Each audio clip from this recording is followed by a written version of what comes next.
felonies in the Alameda County District Attorney's Office, and from there she became the first Black woman elected as San Francisco's District Attorney.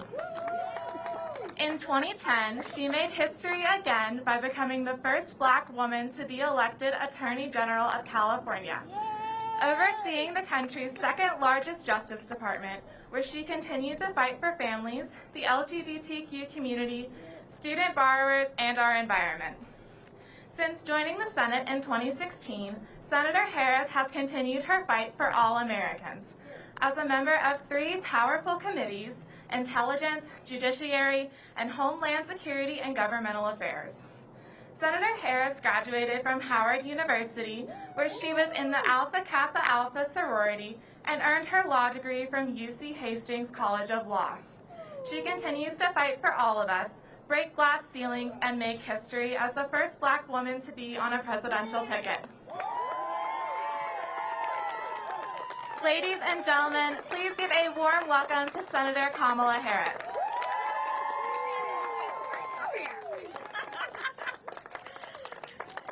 Can we hear it for Allison?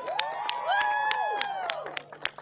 I love our young leaders. I love our young leaders. Allison is a junior.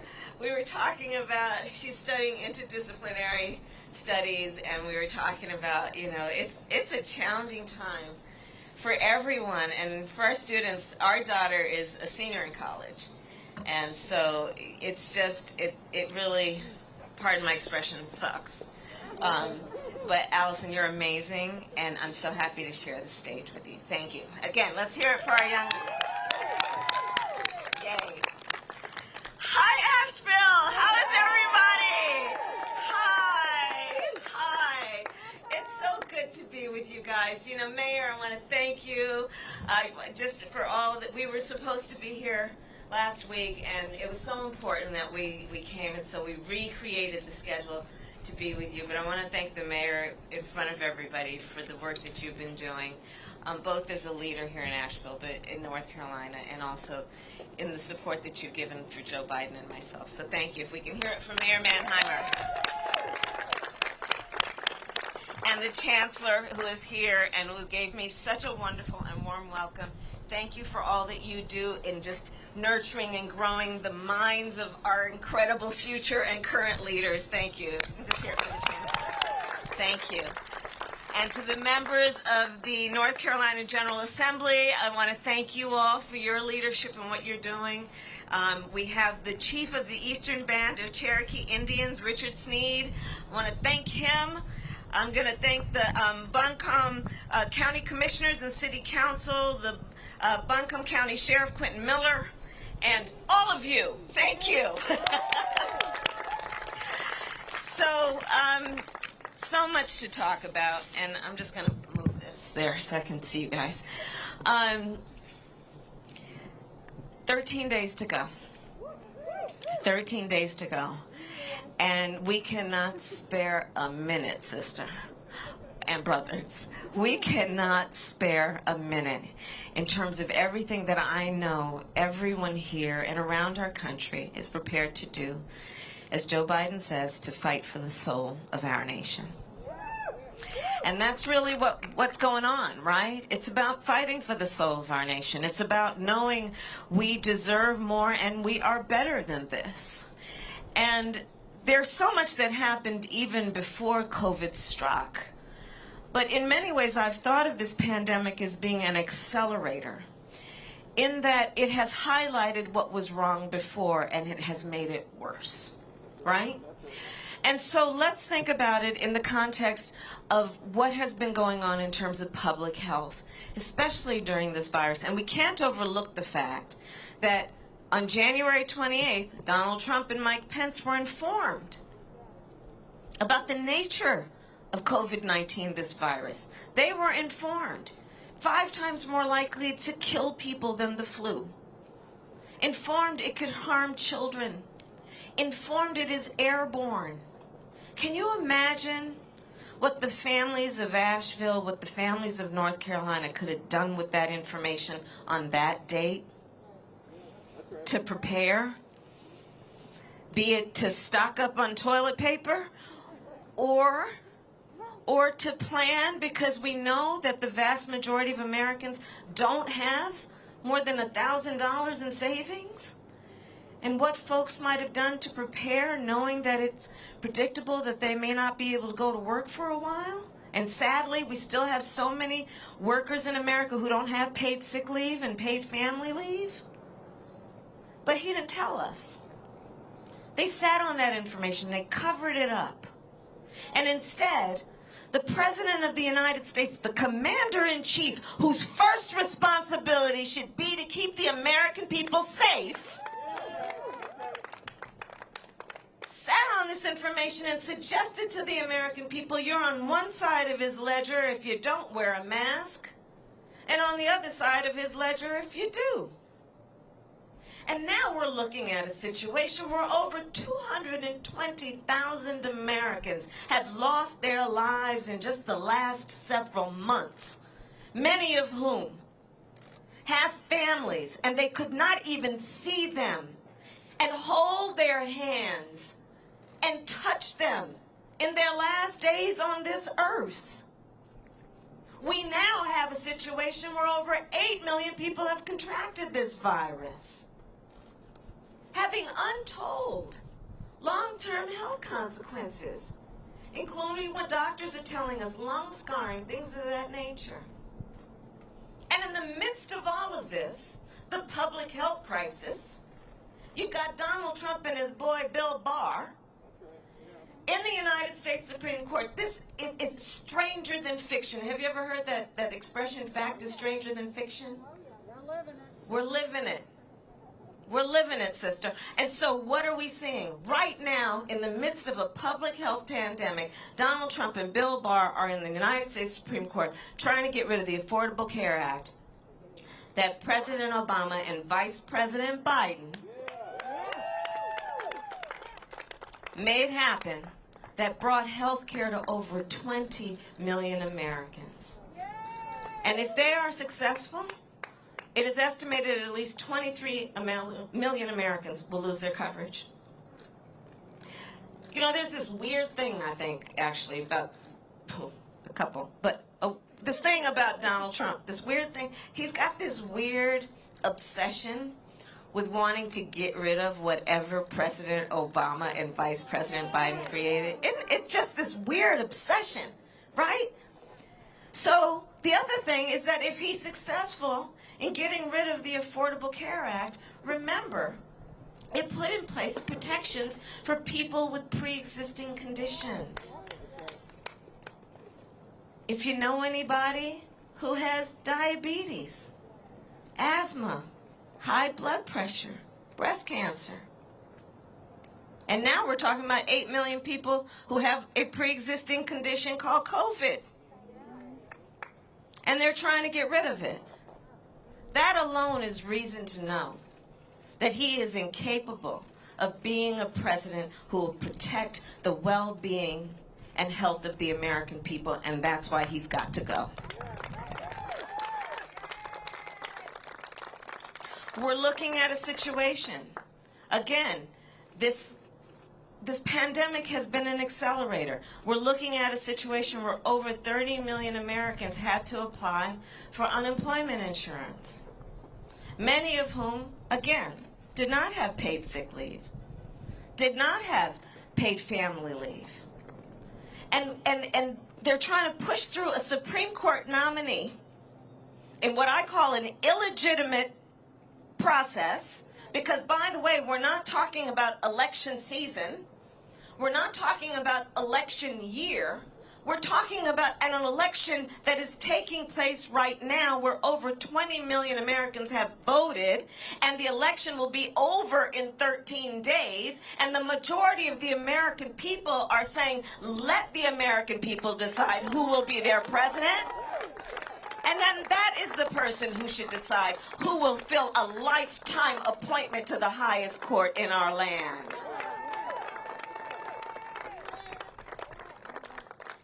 But yet they're trying to push through this nomination. I serve, as Allison told you, on the Judiciary Committee. I will say publicly I will oppose her confirmation for a number of reasons. that include the illegitimacy of the process, that include the right of women to make decisions about their own body and their own reproductive health care, that include the need to maintain the Affordable Care Act, but they're pushing this thing through. Now, while there is a bill sitting on a desk that's been sitting there for 150 days called the HEROES Act that would bring relief to all of these people who are suffering right now, who are in food lines for hours. The 1 in 5 mothers in America who is describing her children under the age of 12 as being hungry, who need an expansion of what we're fighting for in that bill. SNAP benefits, you know what that is? We used to call it food stamps. It's what people need when they're hungry. But they're pushing through this nomination instead of the Senate Republicans saying, vote on that bill, including one senator from this state. You know what I'm talking about. So this is what we're seeing, and this is why we need Joe Biden to be elected president of the United States. Because on the one hand, you have Joe Biden, who was one of the creators and one of the reasons that we have the Affordable Care Act, who will make a commitment, has made a commitment to you, North Carolina and the American public, that he will expand coverage, that he will expand health care, bring down the cost of premiums, bring down the cost of prescription drugs, lower Medicare eligibility to age 60. He is saying, I will expand health care, understanding for too long we've been pretending health care is about a body that starts from the neck down, but we need to also deal with health care from the neck up. That's called mental health care. And on the other hand, you have Donald Trump, who's trying to sue to get rid of it. On the one hand, you have Joe Biden, who says, you want to talk about how we measure the success of the economy? Well, we measure the success of the economy based on the health and well-being of working families in America. On the other hand, you have Donald Trump, who passed a tax bill benefiting the top 1% and the biggest corporations of America, which will lead to a $2 trillion deficit. Joe Biden is saying, I'm not going to raise taxes on anybody who makes less than $400,000 a year. He's saying, I'm going to make sure first-time home buyers get a $15,000 tax credit to help them with down payments and closing costs, knowing that home ownership is one of the greatest ways that you create wealth in American families.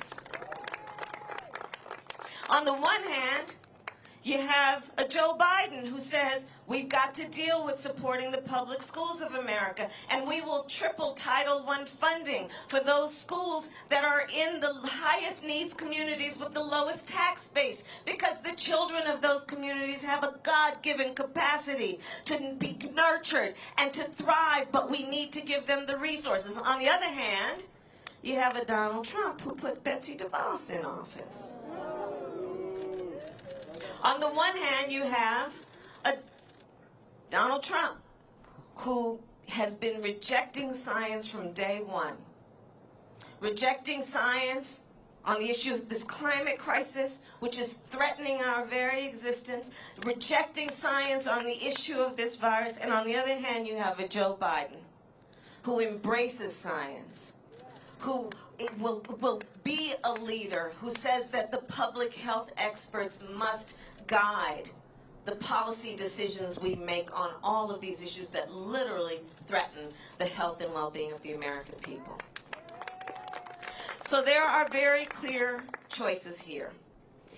And the bottom line is, I do believe the outcome of this race will, in very many ways, be decided by you, North Carolina. It will be. And in that way, the choices and the decisions you are making will impact people around the country.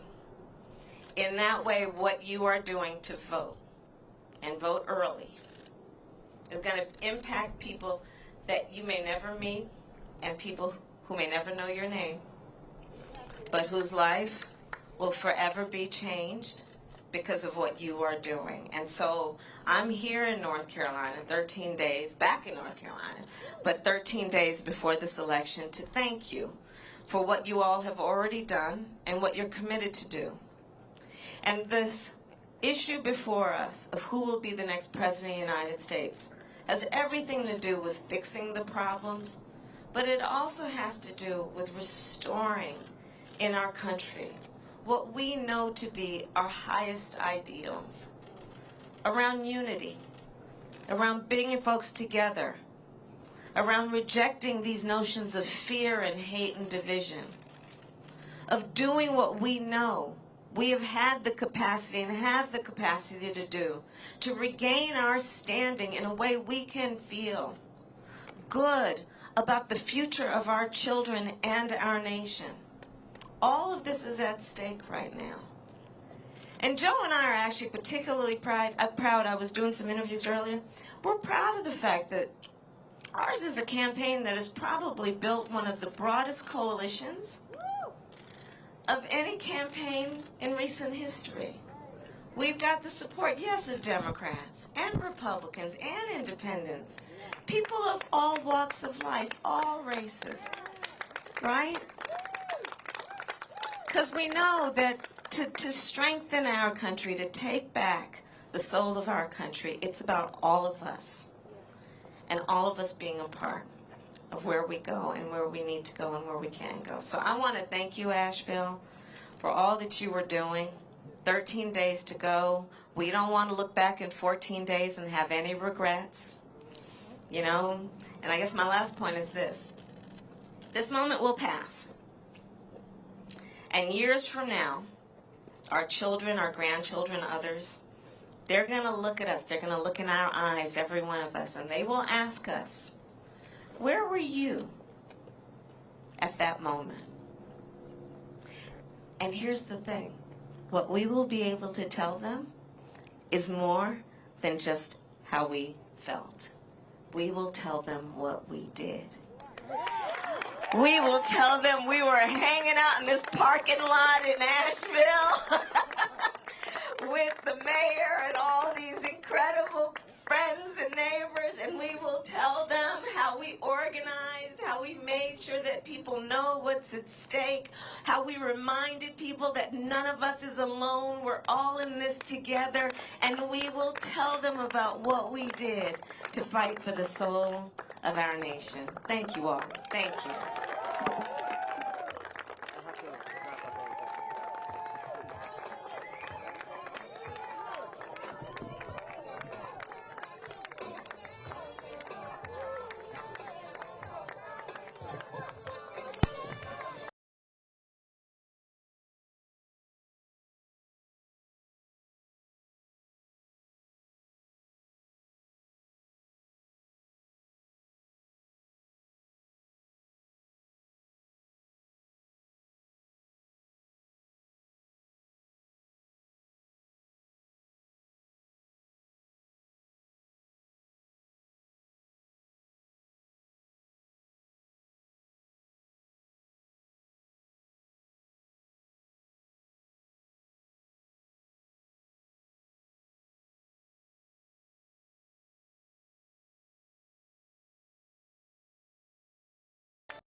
Good.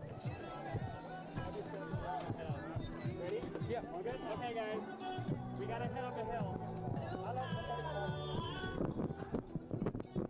Ladies and gentlemen, please remain in your position until the vehicles stop. Okay, let's wait. You're good. Copy. If they're with you, go ahead and grab it.